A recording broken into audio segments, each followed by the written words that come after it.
Season 3 starts off right when Season 2 is kind of ending. It's like 12 hours later. And obviously we see John Ross is following very much in his father's footsteps. He is in bed with another woman. He just got married. He's a newlywed. And, you know, he is in bed with another one of his enemy's daughters. I don't know why he keeps doing that. It's like Romeo and Juliet, but more than one. I mean, it's a tough situation, but he believes, I think he's basically on this mission, now that his daddy's gone. He believes the only way to make him proud is to become the biggest company in the world and be the president of that company and have the command and control of it. That's his goal. That's the only way JR will look down and be like, that's my son. So he's obsessed with that, and he's willing to do anything to get that. And that's going to cause him a lot of problems. All the Ewings are under one roof. You know, we're still obviously at South Fork. I don't think that'll ever change. And we're all together there, and so is Emma, right across the hall. So, as ridiculous as that is, he thinks that he can pull this off without his wife ever finding out. So, it's going to be a long road for him this year. It's definitely a roller coaster, and the fans are just going to be. I mean, when they start seeing some of these episodes, I'm calling it Dallas on steroids. It's like we're getting weird this season, which is fun. It's a lot of fun. It's what people love about the show.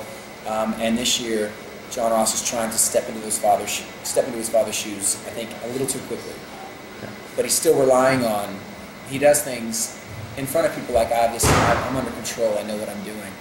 But as soon as he gets by himself, I think he really is thinking about Daddy and going, what should I do next? How do I get myself out of this? How do I do this? Because I think at the bottom of his heart, he believes that JR left him too soon, and he wasn't exactly completely ready to do this on his own.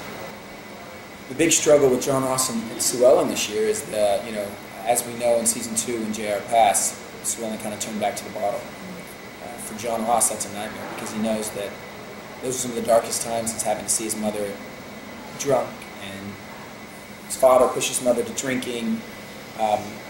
It's a big thing to him, and he doesn't want to see that. Do you feel like it's almost she's drinking because of him, and now there's new responsibility on him? Well, I think that in this season he begins to, like I said, he starts behaving JR-esque very quickly. And the last thing that Sue Ellen wants to see is John Ross turn out like his father.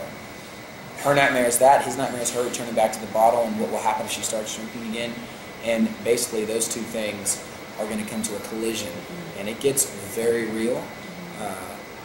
And it's going to be really intense. I mean, some intense stuff happens between them. John Ross thinks he's invincible, and he's not. And Sue Ellen's onto him, and it gets pretty rough. To be honest, every day I got to hang out with the guy was pretty special. When I met him, we all had a dinner for the cast to meet at his place in Malibu, and it was like the beginning of something that we just knew was special.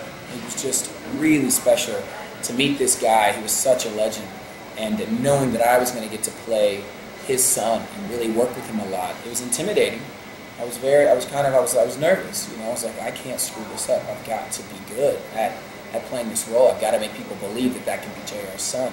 So it weighed on me a lot in the beginning, but as soon as we stepped on set that first day, I think that's the most memorable moment, is Larry and I, he came in the room, I was there, and he came in the room and he had his hat on and he nodded at everybody and sat in his chair. We had that scene from the pilot where he opens his eyes and he says, Bobby was a fool, and that Christopher, he'll never be a Ewing. And when he did that scene, I was in the scene with him, his energy when he opened his eyes consumed the room, and I was in awe. I was like, I haven't remembered that I'm working right now and I'm shooting with this man, and we're shooting a scene, so I can't just kind of blank.